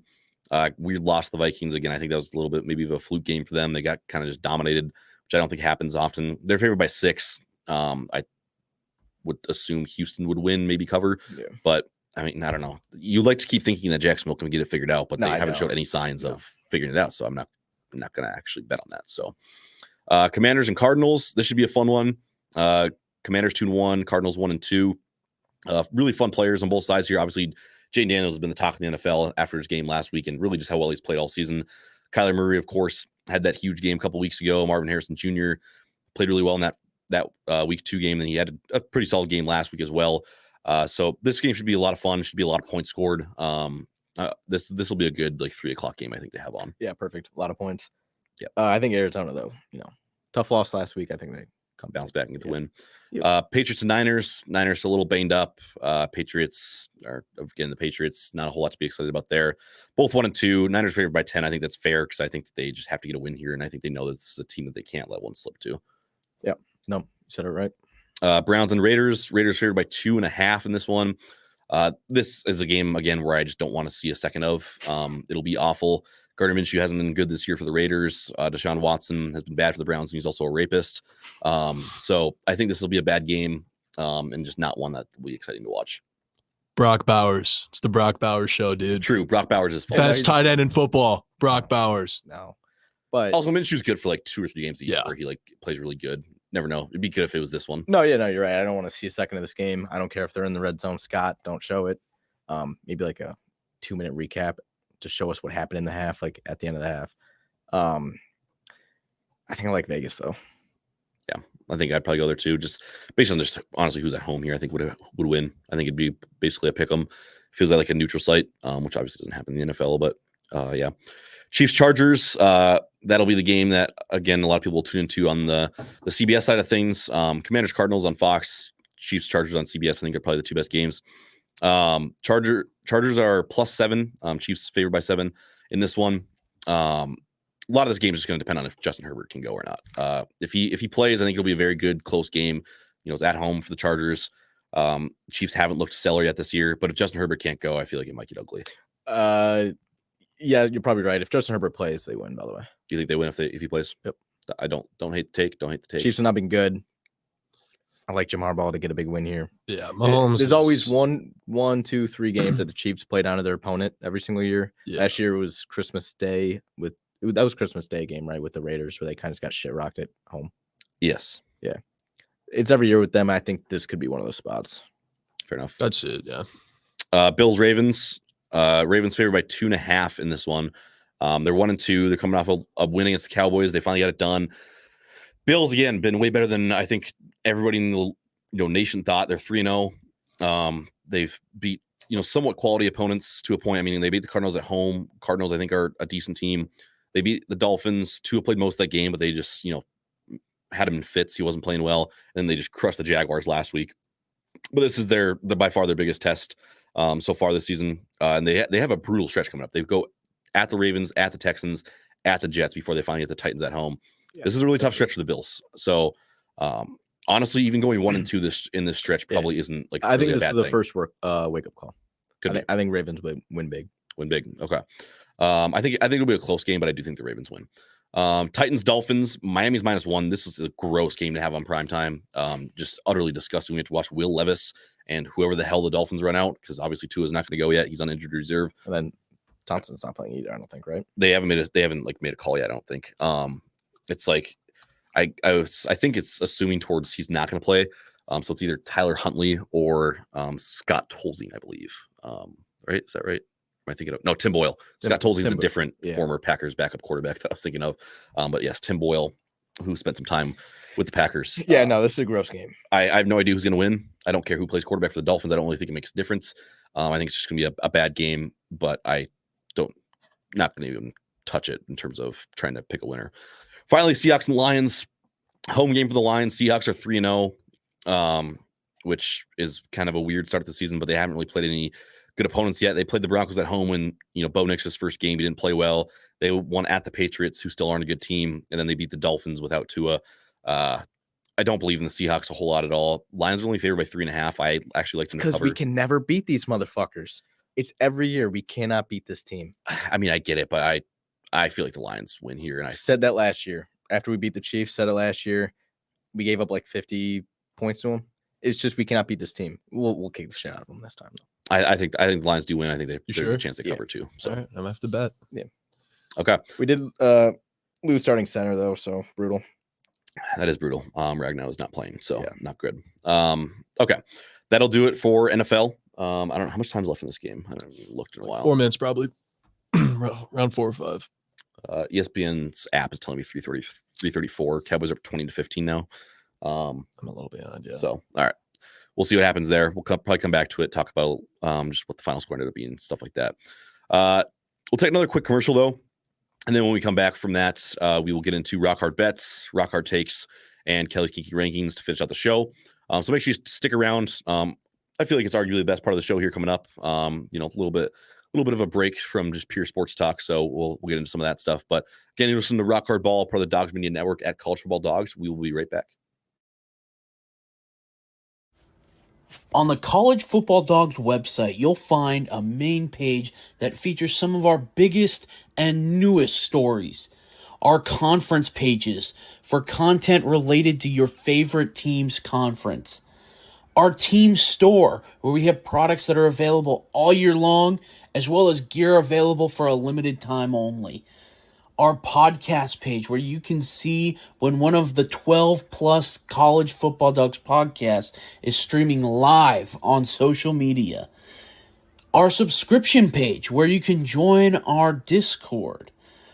If you're interested in becoming a contributor at College Football Dogs, email us at info@collegefootballdogs.com. If you enjoy any College Football Dogs content, we really do appreciate any donations you can make by visiting the donate page on our website or scanning the QR code here. College Football Dogs, for the fans. Alrighty, and we are back on Rock Hard Ball, again, part of the Dogs Media Network at College Football Dogs. Make sure you check out all the socials. We're live Monday and Thursdays at 9 p.m. Central Time, so you can see it scrolling across the bottom there. I don't need to read it all out for you again. But that being said, let's get into Rock Hard Bets. So here's what we got for the week. As you can see at the top there, Weezy holding on that 2-2 game lead on me. It's been that way since like week 1 or 2. So we've both just been even every single week for the past like 3, I think. So those are our bets though for the week. We'll kind of go through them one by one, talk about them. So I got Nebraska -10 there off rip. So does Weezy. Again, we talked about it in the Nebraska preview. I don't think that Purdue's a good team. I think that this is a game that Nebraska should win at least by 10, if not more. So I like them to get cover there on the road. I said BYU +3.5. I know we kind of talked about how like you feel like you should put the house on Baylor because they're -3.5 in a spot where, you know, you're playing a ranked team. But I feel like BYU is the better team. So I didn't take quite money line, but I think they will play them at least close. I could see like a walk-off field goal win for Baylor in that one. So I'll go with BYU +3.5. Illinois +19.5. Again, Penn State winning by 20 points in that one just feels like way too much. I don't think Illinois is better than Penn State by any means, but I do think that they're definitely good enough to play them to a point where they don't lose by 20. I again can see Penn State winning this game by like maybe a touchdown. So You hit on them, so I'll just talk about Michigan, I guess, for a second. They're a much better team. I did not even realize we had 2 the same. I knew we had 1, but I forgot. Didn't realize we had 2. I mean, good for me, I guess, in the long run. But no, Michigan's going to win big, I think. I don't like Minnesota. I think Michigan can run the ball again 55 times and probably score 30, 40 points. Yep. Good point. Jerry said before we get to the NFL, can we switch it up one of these times to get a Coors commercial? I mean, listen, we'd love to get a beer commercial. I think we're getting that in gambling soon. Yeah, hopefully we can get some gambling and beer stuff going here. Maybe even get some discount codes or something like that for the fans. But I mean, as of now, it's just kind of a matter of if we can get those or not. So that would be awesome if we did. But I don't know. I guess we'll keep you posted on that because it would be nice if we didn't have to run the same commercial over and over again. And obviously just get, you know, some money for Malik Neighbors is down. He just fucking died. Yeah, he got knocked out. That's not good. Yeah. But Trevon Diggs too. Ooh. So yeah, like too bad his ACL didn't stay torn. NFL bets, Pittsburgh and Indy. I went under 40.5. This, I mean, that's a low number. I feel like sometimes, you know, in the NFL. But I mean, Pittsburgh's offense is not good. Indianapolis is too shoddy and all over the place. So I said it earlier. I think it'll be, you know, just a bad rock fight game. Like every game is with Pittsburgh. So I'm going to take the under there. Kansas City and Los Angeles, I'm going to go over 39.5. I'm definitely a lot less confident in this if Herbert doesn't play. But if he does play, I feel like that's like the easiest bet of all time. So, you know, if you're going to take the risk, maybe bet it now before the line moves once Herbert is announced to be playing, if he is. If not, then yeah, I think it's a lot closer. But I still think it can maybe hit in terms of like just a big Chiefs win. Chiefs just put up a lot of points, and you know, Chargers just able to get enough up there to push it over. So I'm liking that one quite a bit. And then finally, Lions -3.5. We talked about it. I know you, like you said, Seahawks maybe had their number a little bit the past few years, but the Lions are definitely the better team there. I think it almost helps them that the Seahawks are 3-0. Yeah, I don't think agree. like they're due for a loss, so I think the Lions can cover that spread. Bears need a big win. They're going to get one. The Rams aren't still very good. Like I get to beat the Rams not to beat the Rams. I'm an idiot. Beat the 49ers, a big comeback. Niners did not look good all year. They've been banged up. I Same with the Rams. I don't like them.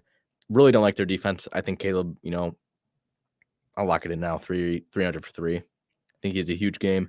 Arizona, Washington. That's a vibes over. 2 quarterbacks who can run and throw. That one's going to go over any day of the week. And then Ravens. Buffalo's due for a setback. I think you know it too. They've just been playing out of their minds. Yeah. No, I like the picks there. I think we both had. And then also add to the docket Detroit Tigers, AL pennant. Okay. Yeah. AL pennant. Okay. We'll see on that. Wow. Yeah. I like it. Shout out Nathan. I hope you're still doing okay. I think the Twins lost today, so I don't. Oh, they lose? They sent it to extras. Oh, they did? Yeah. Oh, shit. They were down like 4-0 earlier, so I figured that game was probably over. But it's 5-5, top 11. Okay. All right. Well, maybe the Twins will hold on. We'll see. Obviously, for your sake, you probably don't want them to, but No. Magic number then gets to 1. I mean, clinch it tomorrow. It's a massive, sports story. I feel like we kind of got a hit on that. Yeah, no. And then another one. That was a Can we talk about hell of a comeback by the Tigers. I mean, yeah, they're hottest team in baseball. It's truly unbelievable what they're doing. And then can we also talk about, I keep blanking on his name, Oakland Athletics. Got to feel bad for him. Yeah. Got to feel bad for Oakland. That's it. All their teams. Yeah, all their teams are gone. In what, 10 years? Less than. Yeah. Well, no. Wait, what year did the Warriors move out? Because they were the first ones, right, to technically move out of. I think the Raiders were. When did they move out? You're probably right. No, you're definitely right on that. I think the Raiders left within like the last 5 years. When did Warriors left during COVID year? Jerry says if they went to the games, they'd still have a team. Yes and no. Raiders left in like you could point the at final game in Oakland in 2019, so basically also left during COVID. Okay. Yeah. My whole thing with this, Jerry, though, 5 years is that if you're like a bad baseball team that's not like said Yankees or Dodgers, there's not going to be people there. That's how baseball works, right? Yeah. Like you play 82 home games all summer. Nobody's going out on a Tuesday, nighttime game to go watch a shitty baseball team. I can guarantee you if Oakland were to be good for the next 10 years and stay there, they'd have a lot of fans there. Yeah. It's kind of like the Clippers. Like I saw the stat of like teams who relocated. They're the only ones by far to, sell out that last game. Yeah. No, it's It's fair. just shitty what happened to them. Yeah, no, it sucks. Yeah, it sucks. But happens, I guess. It's sports. Greedy billionaires. Yep, for sure. All right. Well, that probably kind of does it for, I guess, bets and a little bit of baseball talk there. That being said, let's go to the next segment, which is Rock Hard Takes. Bone up, folks. It's time for Rock Hard Takes. All right. Rock Hard Takes today is going to be best alcoholic beverages. So with that, we're kind of just going with, any type of alcoholic mix or maybe straight beer, seltzer, whatever. It doesn't really matter. Very generic though, but just best bevs basically. I guess before we get into it, I guess we can answer Jerry's question here since that was kind of the last thing we were talking about. If your favorite team had a shitty owner, would you boycott the games or still go and watch? I think there's a lot of things that factor into this. Like, how close do I live to the stadium? How available am I at nights? Like, if I let's say I was a Cubs fan, I lived in Wrigleyville and they were boycotting, and I can get just like nightly tickets for like $4 or $5. Obviously, would never happen. Wrigley's different. They're going to sell out every single game. That's what they do. But if that's the situation, I'd still go. Like, I'm never driving an hour into a game, parking for a Tuesday game, and spending a decent amount of money. I would never do that. Yeah. And then like with the A situation too, it was like, they didn't start boycotting until like they announced they were moving, right? Yeah. So that's also a little different, I think, in that situation than maybe like hell yeah, like, fuck them. Like, we're not going to games. But if he just is like a shitty owner, like if it's just like whatever, the Panthers, like I was a diehard Panthers fan. I live close to the stadium. Yeah, David Tepper sucks, but I'd probably still go to the games. I think hot take though here is like what fully just went down. I think there's a very good chance White Sox fans might boycott themselves into a relocation. It's probably a good idea because they're trying to move them out of the South Side. They're trying to move them up a little bit more north, which is, by the way, location's great. If the Sox are moving anywhere, it's out of Illinois. Really? You think that? Yes, I do. I think they're planning more to go more downtown and try to get out of the neighborhood. Never but going to compete. Yeah, Good. I mean that is tough. Yeah, because Wrigleyville is. I mean Wrigleyville. They will it's a always be whole- little brother there. That's just It's what really it is. tough because the whole north side is literally just Boys Town, Wrigleyville, and the Cubs literally just own the other half of Chicago. So it is really tough to compete. Yeah, No, they will always be little brother in that state, in that city. they could, If they move anywhere, it's out of Illinois. I I don't think- know where they would go. I think Indiana needs a baseball team. No, God. South Bend, the South Would Bend never happen. Sox. You have too many teams around them already. That is If true. you're from Indiana, you're either a Cubs fan, Guardians. Tigers fan, Guardians fan. Yeah, Those are the three teams you're a fan of. yeah. Fair enough. I don't know where they'd go though, because they can't go near Boston. I mean, that'd just be weird. No, if anywhere, it would be Like West like a fun new place that would be exciting, or it would just be greedy again and like move to like Florida, which we don't need that Florida many Florida teams Sox. already. Jerry says Omaha needs it. That'd be fun. That would actually be very. I mean, That would be a good baseball. I think it's only atmosphere. I think it's only a matter of time for like Iowa, like Yeah. a true Midwest state with no pro teams gets one. That is true. I mean, Iowa is a I pretty. feel like big Omaha is one of baseball. the best options. I mean, of the cities who don't have them already, that's got to be close to the biggest, right? In the true Midwest states. Yeah, So, You'd have to like Des Moines maybe, but yeah. Fuck. it's I think Omaha's still bigger. I isn't think it? I think it's way bigger too. But I'm just Yeah. saying points. But like Yeah. you can't tell me that like Omaha would not have a better fan base than like St. Petersburg, Florida. Yeah, No, 100%. 100. Yeah, it would. It's the TV markets that they're obsessed with, but Yeah, 100%. in terms of like an actual fan base that's going to show out, sell at the stadium every week. I mean, go to the Midwest. Like you're gonna have much better success. But Also, just thoughts of like, could you attract people to come play in Omaha? Like, Yeah. you could obviously get people to go live in Florida for 5, Yeah. 6 years. It would be tough. But yeah, I don't Get know. paid a lot. I think it does better in Omaha, baseball or football. football. I would assume so too, but I don't know. You never know. It depends. With the- I don't think I don't College think World they'd ever Series get a there, like, baseball you know. because of that reason, because they're already kind of known for college baseball. Yeah. So I don't think Yeah. they'd get a baseball team. But True. But if they have both, that'd be really huge for Omaha. That's like known as the baseball city.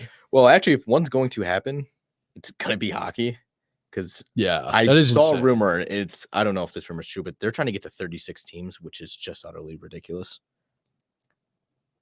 What the actually? It was a rumor. I don't know if it's fully true, but if they do, then I think Yeah. a place like Omaha has a chance. I But mean, then who again, knows? They'll also can just go anywhere in Canada and nobody's Yeah. gonna, complain But they about do have a stadium already for Uno and Creighton. They probably use that. So it. Well, for a little bit, and then they build their own. But that is true. Yeah, it is pretty big though. All right, let's get to rock our takes. Best alcoholic beverages, like I said. I'll take my list. I already just do not know who has first pick.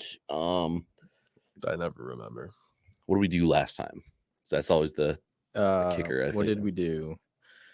I think it's me because we did the parents lied to you about. I had first in that, and then that was last Thursday. What did we do on Was Monday? Was then? it I don't shits? remember. Oh yeah, Yeah, shit. Best shits. place. Yeah, and I Shits. took porta First potties. There's place to take a dump. Okay, yeah. So all right, best alcohol beverages. Off rip. I mean, I feel like it's the easy one. I mean, you could go, a lot of different places. Also, thank you, Jerry, confirming it for us. We did go first last time. Obviously, it's pretty subjective. You can go a lot of different places, but I feel like still the obvious choice is just a beer. I mean, it's so universal. You can do pretty much anything with it. You're so- catching me bad now because again, my list is just 10 beers. Do you have a list or no? No. I mean, I can just write them off. No, I'm just ripping. All right. I'll go whiskey Coke. Okay, that would be my That's two. Whiskey That's Coke, good. whiskey Diet Coke. That is good. Oh You shit! have another I one, have yeah. another one. I'm not prepared for this, man. Get it together here. Oh my god, he missed a field goal. Holy shit.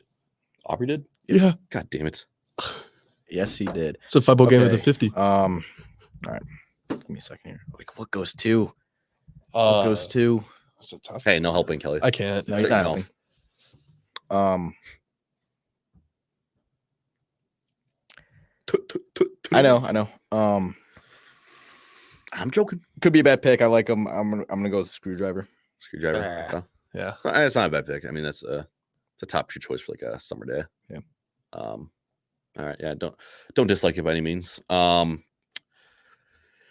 one I'll go with. I'll go margarita. Kind of fucked me with just like the beer in general thing. Oh, I didn't. Okay. So what happened was, for anybody who cares that's listening, before the show, we did not have a rock hard takes idea yet.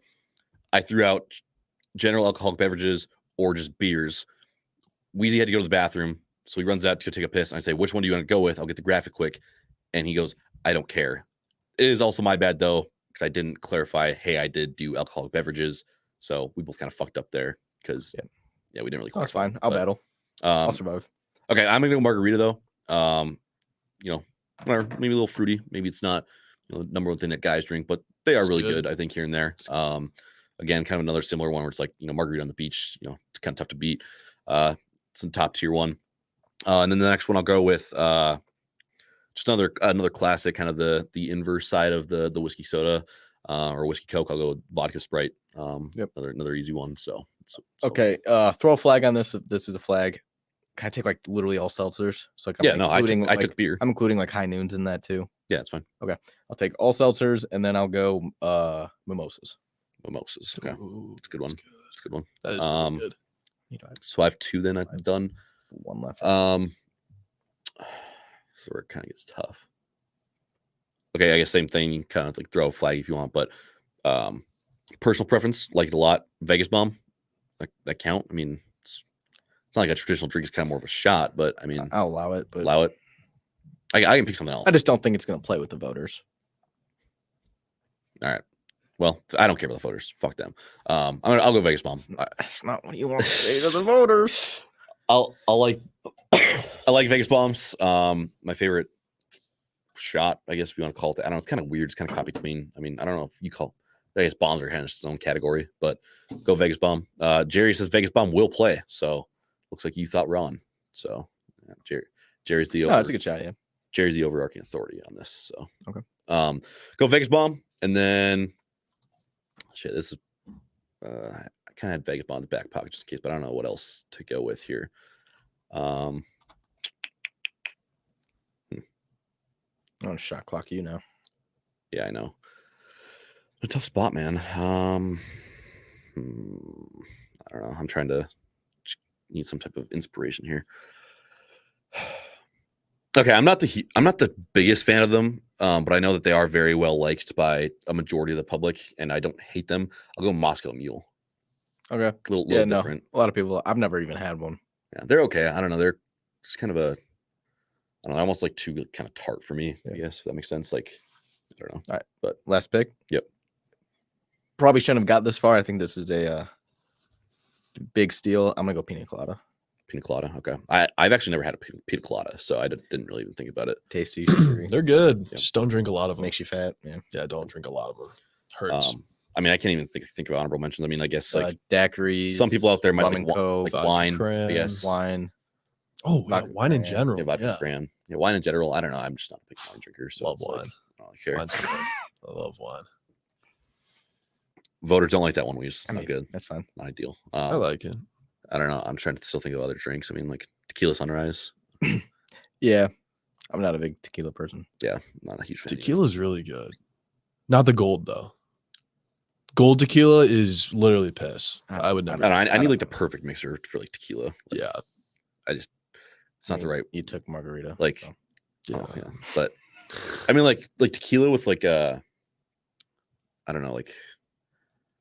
So we made them like like the orange like body armors. Is that like you know what I'm talking about? Like the whatever that flavor is, peach mango maybe. Like I think body armor. Yeah, that's actually really good with tequila. Like, I like that. Yeah, but you guys should have said Slinky.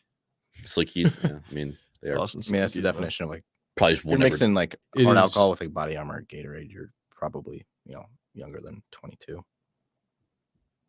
Yeah, no, I don't think I'll ever drink a Slinky again. Probably I'm not talking about that. I'm saying just within like the next tequila. within the next year or two. I don't think I'll ever drink a Slinky again. Probably. Slinkies are great. They're great right now because they get you fucked up. Really dude, fast, yeah, Slinky pitchers, man. Come on. I mean, yeah, shout out Bar the Bar, I guess. But, yeah. I mean, yeah, they're good, but I just don't think that they play with like anybody much older than us. Jerry's just saying that is straight Bartons. Bartons. That's Bartons.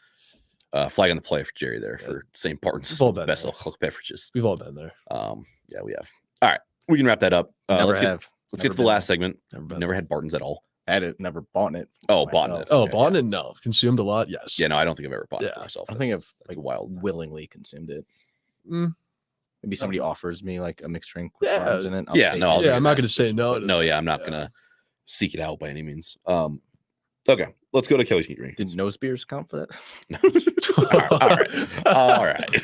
In a world of politics, war, bad beats, and watching your favorite sports teams come up short, sometimes you just need to hear a guy rank random shit. Enter your hero, Colin Kelly, here today for another edition of Kelly's Kinky Rankings. Damn it. All right, so we're doing my favorite female athletes. Last week. Did you purposely like cascade it there on the graphic? What do you mean? Like it's like all off centered. Did you do that on purpose or did you just No, but I feel like I can kind of run with that now. Yeah. Yeah, I didn't really realize it till Yeah, you now. should I have just did said, that. yeah, I did that on purpose. Yeah, I did. I have really bad eyesight, so yeah. Yeah, last week I did just like rankings in general, but I gotta start making it directed towards me. Like it's my favorite. So we're just gonna go with number 5, Angel Reese. Everyone fucking hates her. I don't know why. I kind of hated her when she was at LSU. She was kind of annoying because she would just like talk a lot of shit. But her being on the Chicago Sky team now, I love it. I You love big how Sky guy. yeah, ever since Candace Parker brought one home, I went to the WNBA championship for one of the Sky games, which I went to like game 5 of it, which was sick. So yeah, big Sky guy. Angel Reese, if she didn't get hurt, she would have won Rookie of the Year. Fuck Caitlin Clark. Probably not. Caitlin Clark's ass. Angel Reese is better. So I love that People debate. say Caitlin so. Clark had like the best rookie season of. Yeah, but like logistically, like Angel Reese was going for a 15-15 season. So I mean, think about it. Yeah. Yeah. Okay. Okay. All right. Angel Reese 5. Number 4, we're gonna go with I'm back and it's already an invalid list. All right. Cameron Brink. Yep, that plays. She should have been higher. She should have been higher. Should have been higher. Really good at Stanford. I don't really know anything about her WNBA stuff. She got hurt like right away. Yeah, Yeah, I was gonna say tore I ACL don't think the she's second or third played game. yet, but her at Stanford. She Awesome. tore ACL in like the 3rd game. She was I think she's playing like- very well though. Okay. She's like a 2-time All-American at Stanford. Is this list Yeah. gonna solely be WNBA players? No.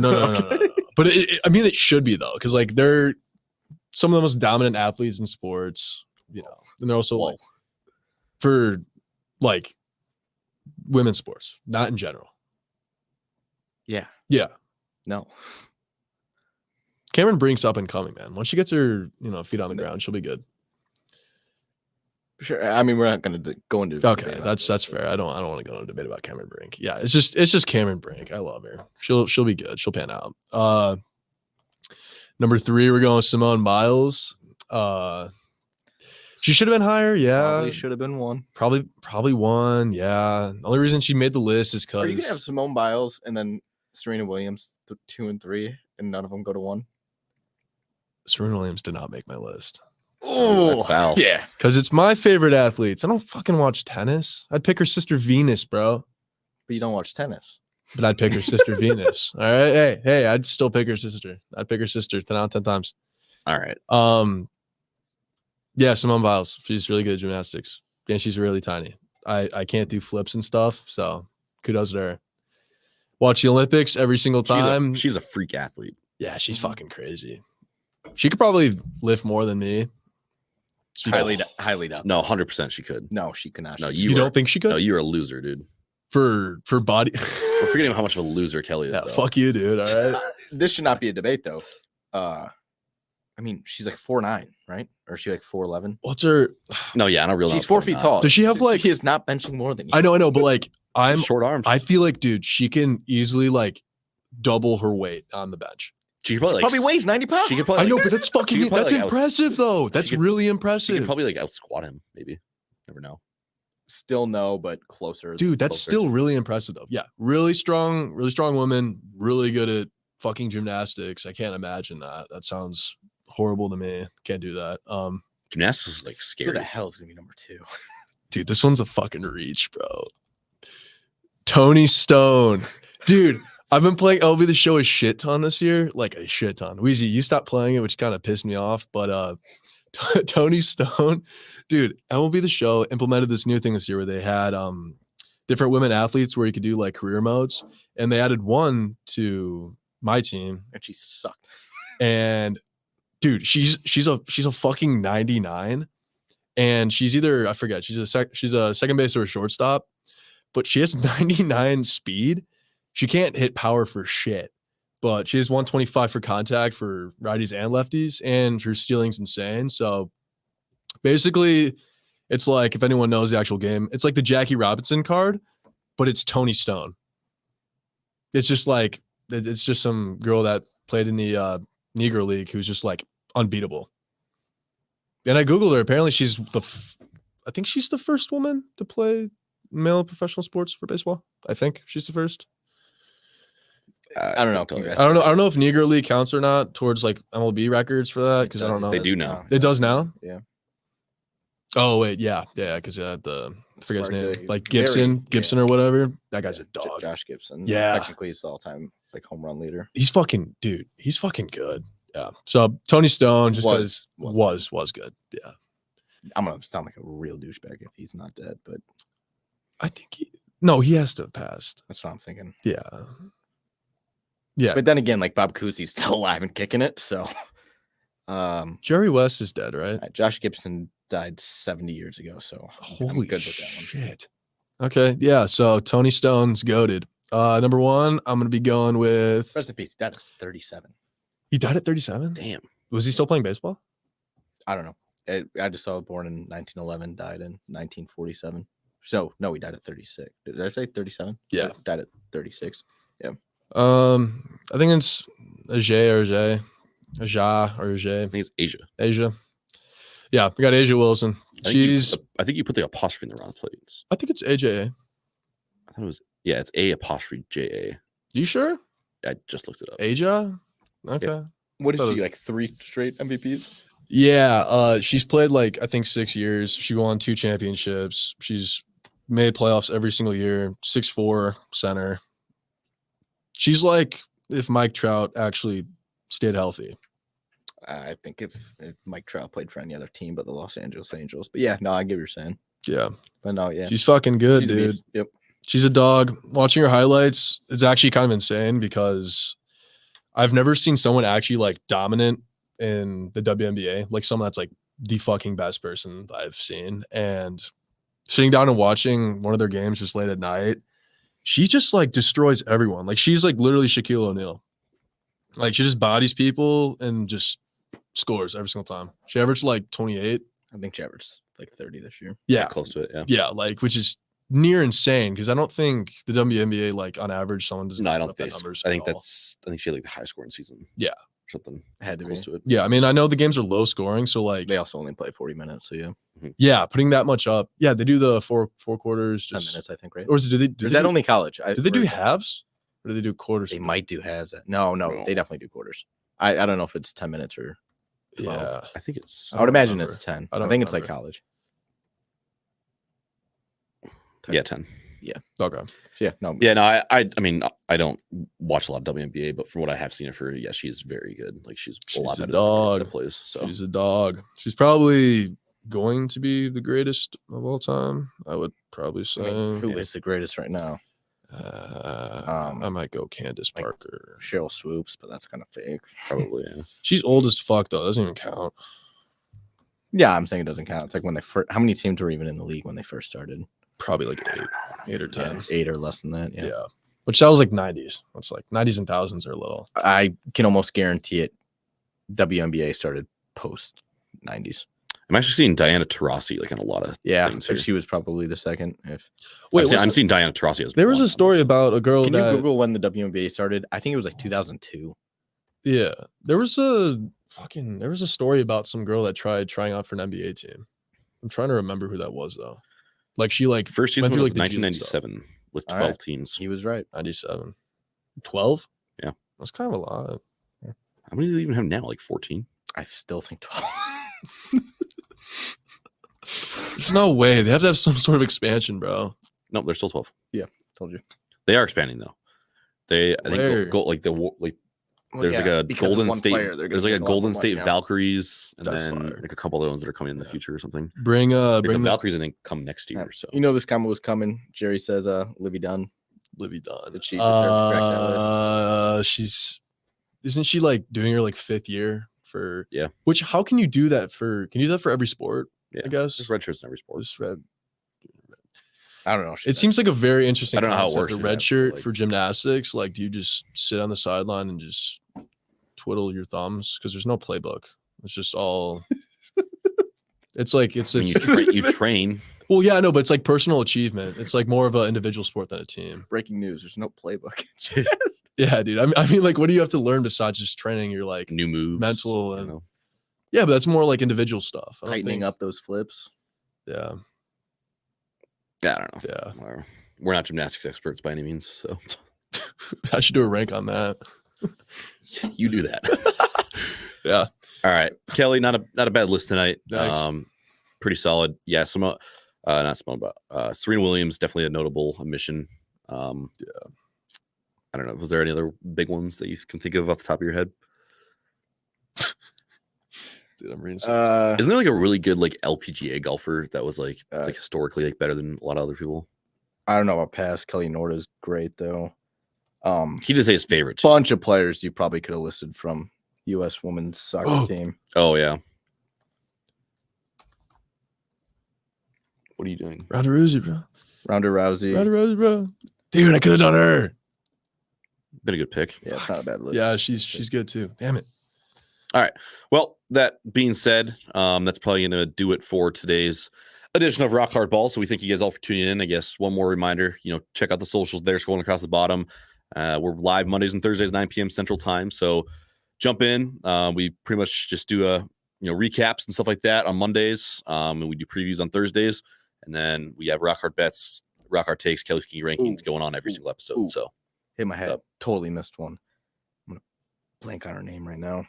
Uh-oh. Could be one actually. Katie Ledecky. yeah. Kelly, Oh, thank you. shit. Yeah. Yeah. That would have been a good one. Yeah.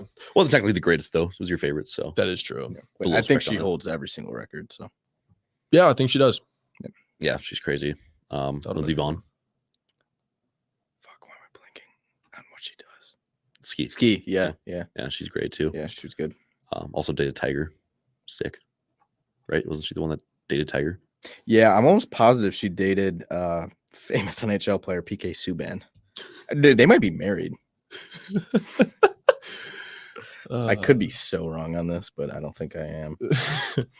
No way. Superman's the one that's Oh, I was so wrong on that. Who the hell did PK Subban dated a very famous? I think she's a skier. Just clicking away. yeah, American skier Lindsey Vaughn. What? Oh, former fiance. Oh, I did know it. Yeah. Yeah, when did they break that one off? That was their engagement on A Christmas. year after their engagement. So A year exactly. Yeah. They got engaged on what? Christmas. And then they Wait, look how confusing that is. They announced their engagement August 23rd of 2019. Vaughn proposed to Subban on Christmas Day she 2019. proposed. she to went on him. the knee. But it also bro. says they got engaged. It says they got engaged 4 months before the proposal. PK's a I'm loser. confused. I don't know. what's PK's a going on. loser, man. It Don't took him that long where she had to propose, dude. Don't disrespect PK. I'm sorry. I love PK. He's like one of the friendliest dudes ever. I don't know how I knew that they dated for a year, but somehow I did. Yeah. Well, She must have still been skiing or something. probably. Yeah. Oh my. All right. That's probably just let that one go. I mean, I don't know why we're still looking at this. Yeah. That's weird. Yeah, it's a little That's a weird interesting. photo, but okay. All right. But yeah, that's going to do it today for Rock Hard Ball. Hope you guys enjoyed the episode. Make sure you come back on Monday. We'll see you later.